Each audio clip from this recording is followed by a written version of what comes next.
And now back to Survivor, Teen Fiction Star Edition. Well, I'm just saying, I'm pretty decent at using, a bow and an arrow. And Hermione, you're really good at, spells and stuff, right? Well, I don't want to brag, but I mean, you're really good at using spells and stuff. Wow. And fella, what are you good at?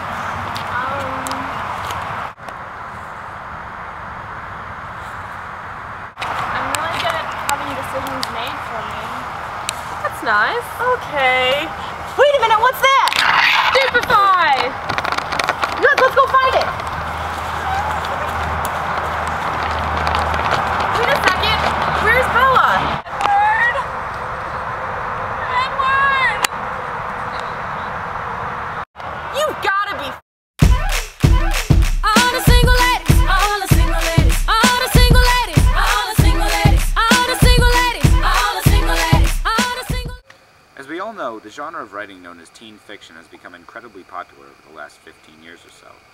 With the help of books like Harry Potter, Twilight, and The Hunger Games, and their subsequent film versions, teen fiction has been thrust into the forefront of our mainstream popular culture.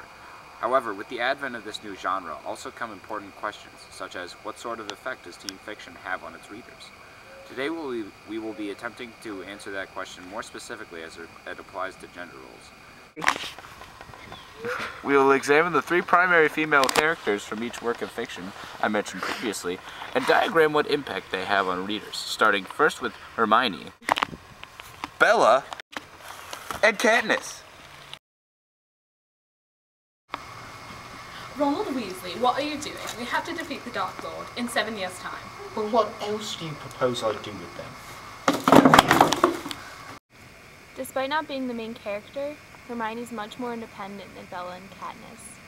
Hermione's main attribute is her intelligence. She is ambitious in her education and frequently goes out of her way to improve her knowledge.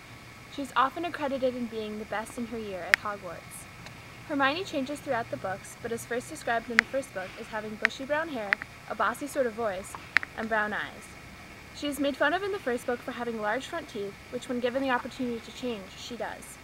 This small showing of superficiality is rare in her character and shows how throughout the other books, Image is not a great care of hers. Her relationship with her family is similar to that of Bella and Katniss's. While she is a witch, both of her parents are muggles, meaning she is magic and they do not. They are rarely mentioned in the books, and she often exhibits more power than her parents and acts to protect them in a paternal way. She even goes as far as to erase their memories, an act that severs their ties to her and protects them from harm.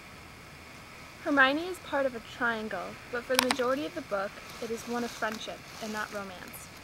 It is not until the final books that romantic feelings develop.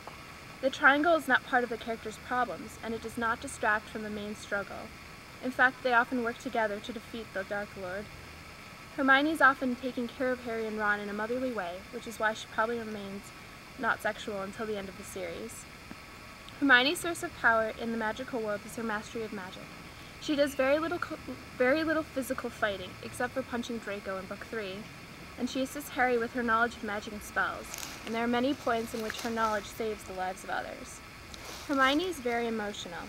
She is passionate about the treatment of house elves, an endeavor others in the magical world find absurd.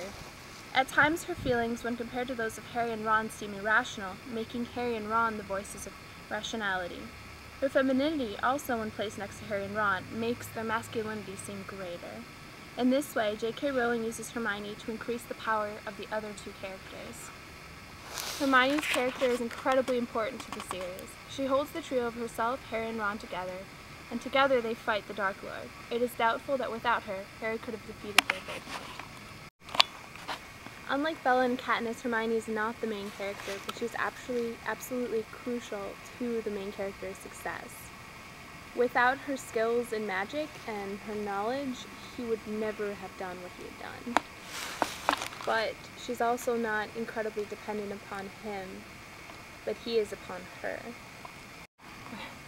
So, in the epilogue, all three characters grow up and eventually marry, and all three of them have positions of power in the Ministry of Magic, but Harry and Ron have even more powerful roles despite not going back and taking an exam, which was required, which Hermione did, but she still didn't reach the point that they did.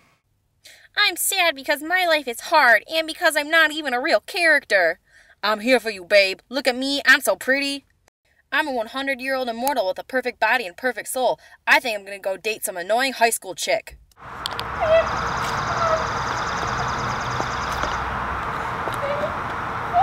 her mother did say she orients herself around him like a satellite. Bella's life revolves around Edward. The way you move, you orient yourself around him without even thinking about it.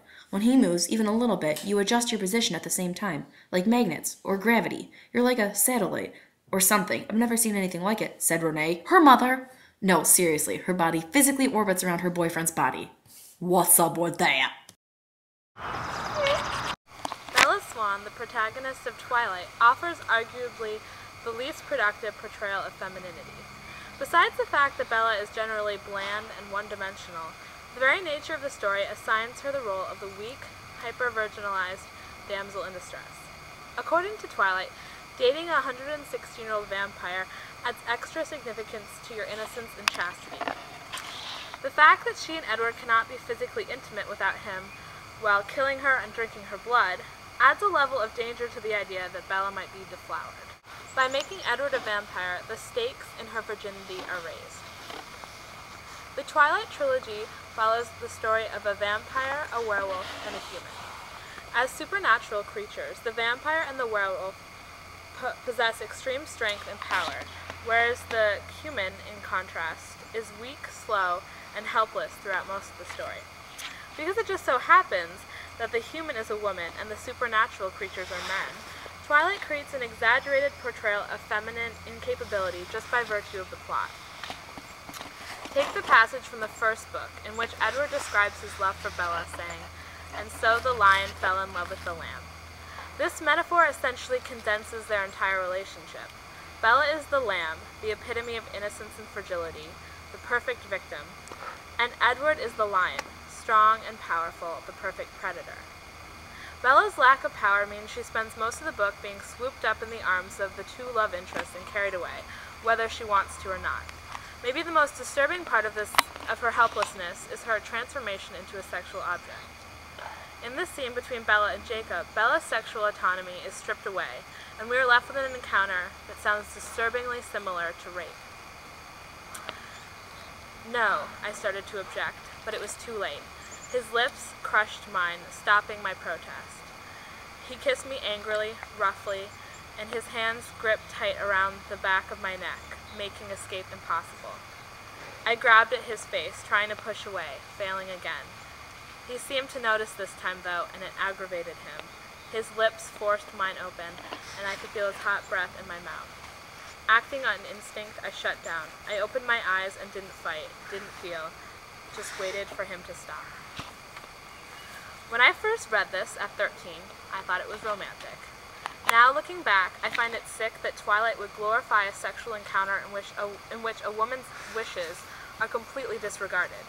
Not only does Bella have no say as to what happens to her body, but her instincts are just to shut down and let him do what he wants. When Bella goes home and tells her father that Jacob kissed her against her wishes, his response is, "Good for him."